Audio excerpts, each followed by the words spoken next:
आत्मा और परमेश्वर का भय मानती थी। परमेश्वर की दृष्टि उस पर थी और उसकी मंगनी दाऊद के कुल के एक मूल पुरुष यूसुफ नामक बढ़ई के साथ हुई थी और उस कुंवारी का नाम मरियम था।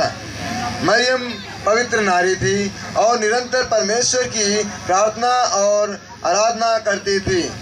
एक दिन मरियम अपने घर में प्रार्थना कर रही होती है, तभी परमेश्वर के स्वर्गदूत उसको दर्शन देते हैं और दर्शन देते हुए कहते हैं, स्वर्गदूत, मरियम भयभीत मत हो, परमेश्वर का अनुग्रह तुझ पर है। मरियम, ये कैसा अभिवाद है?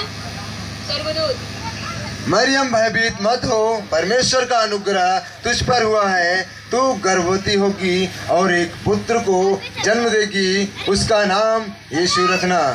मरियम, ये कैसा होगा? मैं तो किसी पुरुष को जानती तक नहीं। स्वर्गदूत, नहीं मरियम, नहीं, पवित्र आत्मा तुझ पर उतरेगा और परम प्रधान की आत्मा तुझ पर छाया करेगी और ये बालक जो तुझसे उत्पन्न होने वाला है परमेश्वर का पुत्र कहलाएगा और उसके राज्य का कभी अंत ना होगा। मरियम, मैं तो प्रभु की दासी हूँ, जैसा आपने कहा वैसा ही हो। स्पीच। इस तरीके से स्वर्गदूत वहाँ से चले जाते हैं और मरियम अचानक भयभीत हो जाती है कि मैं शादी से पहले अगर मुझे ऐसा हो गया तो मुझे संसार क्या कहेगा, संसार मुझे गलत नज़र से देखेगा। लेकिन फिर भी उसने परमेश्वर की आज्ञा को माना और उसे खुशी खुशी अपना लिया। जब इस बात का पता उसके होने वाले पति यूसुफ को चला जिससे उसकी मंगनी हुई थी, जब उसकी पत्नी यानी मरियम शादी से पहले गर्भवती है तो उसके मन में बुरे बुरे ख्याल आ रहे थे। वह एक दिन अपने घर में था और वह सोच रहा था कि मरियम को चुपके से त्याग दे ताकि उसकी बेइज्जती ना हो। तभी परमेश्वर का स्वर्गदूत उसे दिखाई देता है। स्वर्गदूत, यूसुफ, तू अपनी पत्नी को होने का से इनकार मत कर। यूसुफ, मैं मरियम को अपनी पत्नी कैसे स्वीकार कर लूं? वो तो किसी दूसरे के बच्चे को जन्म देने जा रही है। स्वर्गदूत, नहीं यूसुफ, नहीं, वो तो परमेश्वर के इकलौते पुत्र को जन्म देने जा रही है। उसका नाम यीशु रखना। वह महान होगा, वह अपने लोगों का उनके पापों से उद्धार करेगा। यूसुफ, ठीक है, जैसे आपने कहा वैसा ही हो। स्पीच। इस तरीके से यूसुफ मान गया। परमेश्वर ने उससे कहा कि मरियम के गर्भ में पल रहा बच्चा परमेश्वर के ओर से है, वो किसी पुरुष की ओर से तरफ से नहीं है। और उसने यूसुफ खुशी खुशी अपने घर पत्नी बनाकर लाता है। यूसुफ मरियम को अपनी पत्नी स्वीकार के उसे अपने घर ले आता है। यूसुफ, एक कितना अद्भुत है कि आप एक बच्चे को जन्म देने जा रही हैं। मरियम, हाँ, ये अद्भुत है। स्पीच। इस तरीके से आपने देखा कि यूसुफ अपनी पत्नी मरियम को अपने घर लाया और उसे स्वीकार करता है। राजा हेरोदेस अपने पूरे नगर में कहलवा भेजा कि सभी लोग अपने अपने नामकरण करवाएं। राजा हेरोदेस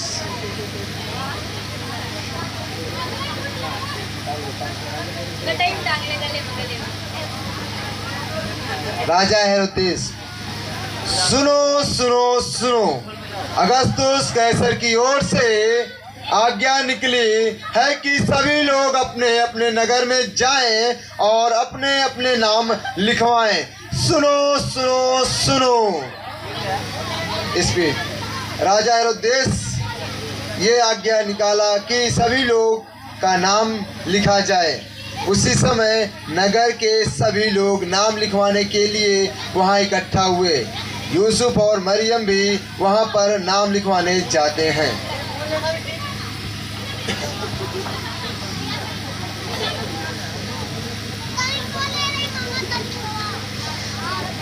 नाम लिखने वाला जी, आपका नाम क्या है?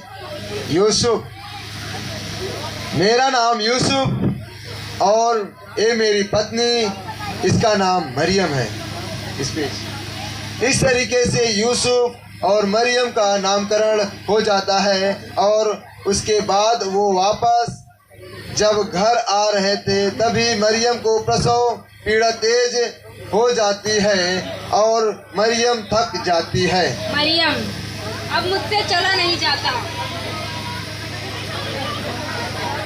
यूसुफ, ठीक है, हम लोग चलते हैं। वहाँ एक मकान दिखाई दे रहा है, वहीं आराम करते हैं। मकान वाला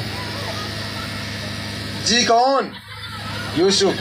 मेरा नाम यूसुफ और ये मेरी पत्नी, इसका नाम मरियम है। क्या आपके घर में थोड़ी जगह है क्या? मकान वाला, नहीं नहीं, मेरे घर में कोई जगह नहीं है।